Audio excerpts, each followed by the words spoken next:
এটা মিথ্যাচার, এটা রিউমার।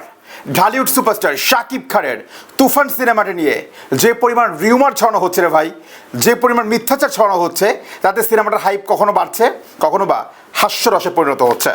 টোটাল আয়োজনে যাই, শাকিব খানের আপকামিং সিনেমা তুফান নিয়ে বলা হচ্ছে যে এই সিনেমায় ভিলেন বা ইন্টেরিয়রে কাজ করছে Arifin Shuvo. How can it's possible? এটা কীভাবে সম্ভব ভাই?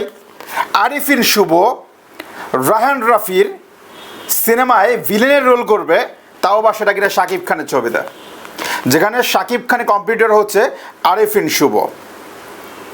বাংলাদেশের সিনেমা ইন্ডাস্ট্রিতে এখন পর্যন্ত এত বড় ক্যামিও মানে এন্ট্রি ক্যামিও হয় নাই। সো যারা রিউমার ছড়াচ্ছেন, যারা বলছেন যে আরিফিন শুভ থাকবে, অনেক বড় কিছু হচ্ছে, এটা চাপাবাজি ছাড়া কিছু না। কোনো ডাউট নেই, কোনো ভুল নেই, ঢালিউডে গত 20 বছরের মধ্যে যদি কোনো বাণিজ্যিক ছবি যেভাবে অ্যাটাক করা দরকার, যেভাবে বাণিজ্যিক ছবি হল মালিকদের স্বপ্ন দেখানো দরকার, যেভাবে বাণিজ্যিক ছবি হাইপ তোলা দরকার, যেভাবে বাণিজ্যিক ছবির একটা বক্স অফিস ক্রিয়েট করার প্রচেষ্টা দরকার, এটা তুফান সিনেমা দেখাইছে। তুফান সিনেমার টিজার দেখাইছে এখন পর্যন্ত। হাতে কোনো 1 মাস পরেই সিনেমাটা রিলিজ হবে, তার আগেই বোঝা যাচ্ছে সিনেমাটা কোথায় যাবে সব কিছু মিলে। বাট এই সিনেমাটা হাইপ তোলার জন্য, এই সিনেমাটা হাইপ বাড়ানোর জন্য আরিফিন শুভর মতো একজন বড় আর্টিস্ট, আরিফিন শুভর মতো একজন নায়ক, তাকে আপনি বলছেন যে শাকিবের ছবিতে এন্ট্রি রোলে থাকবে ভাই, ভিলেনে থাকবে। এটা ছেলে মানুষ এছাড়া কিছু না।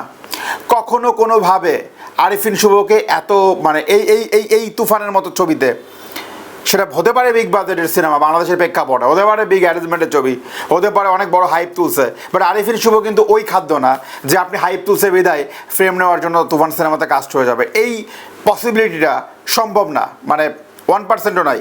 আর রায়হান রাফি এটা পারবে না। আফরান নিশোর কথায় আসি, বলা হচ্ছে যে ভাই আফরান নিশো তো এই সিনেমায় থাকবে, ক্যামিও থাকবে। পসিবল না, এটা সম্ভব না। এটা চেষ্টা করতেই পারে, একজন পরিচালক চেষ্টা করতে পারে, একজন প্রযোজক চেষ্টা করতে পারে, আফরান নিশোর সাথে রায়হান রাফির ভালো সম্পর্ক থাকতে পারে, বাট শাকিব খানের ছবি তাকে ক্যামিও করে দিবেন, তার ফিউচারটাকে বরবাদ করে দিবেন, এইটা হবে না। আফরান নিশো ওর মতো করে এই সিনেমা করবে। আরিফিন শুভ অনেকে বলছে ভাই মার্কেট ডাউন হয়ে গেছে, এখন তো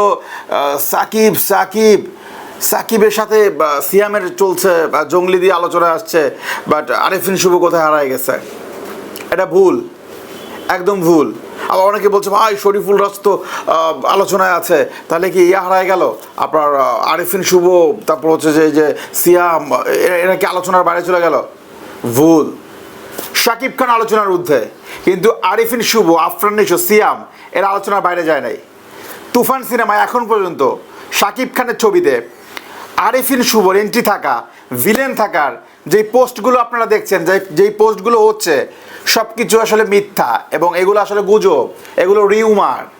এগুলো ছড়িয়ে সিনেমার হাইপ বাড়ানো সম্ভব, এগুলো ছড়িয়ে সিনেমাকে আলোচনায় আনা সম্ভব, বাট যখন হলের পর্দায়, যখন আপনার ট্রেলারে পাবেন না খুঁজে, যখন আসলে বাস্তবের সাথে স্বপ্নের কোনো মিল পাবেন না, তখন আপনি বলবেন যে ভাই কী হইলো।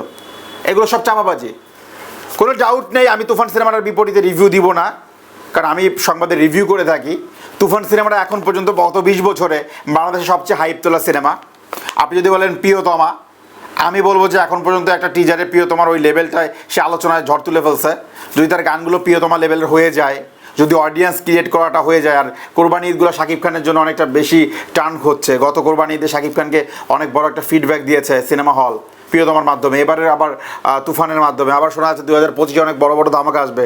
সো শাকিবের ছবি তুফান, এটা রাখেন একটা জায়গায়, বা এটা চলবে, বা এটা সুপার ডুপার, বা এটা বক্স, যদিও বক্স অফিস নাই বাংলাদেশে, বা এটা অনেক বড় কিছু হবে। বা এইটা বইলা হাইপ বাড়ায়েন না যে আরিফিন শুভ আছে, আফরান নিশো আছে, দুটোর একটাও নাই। আমি ক্লিয়ার বললাম, দুইজনে একজনও নাই। তুফান হাইপ তুলবে, তুফান ভালো সিনেমা, কিন্তু আরিফিন শুভ, আফরান নিশো একজনও নাই, একজনও নাই।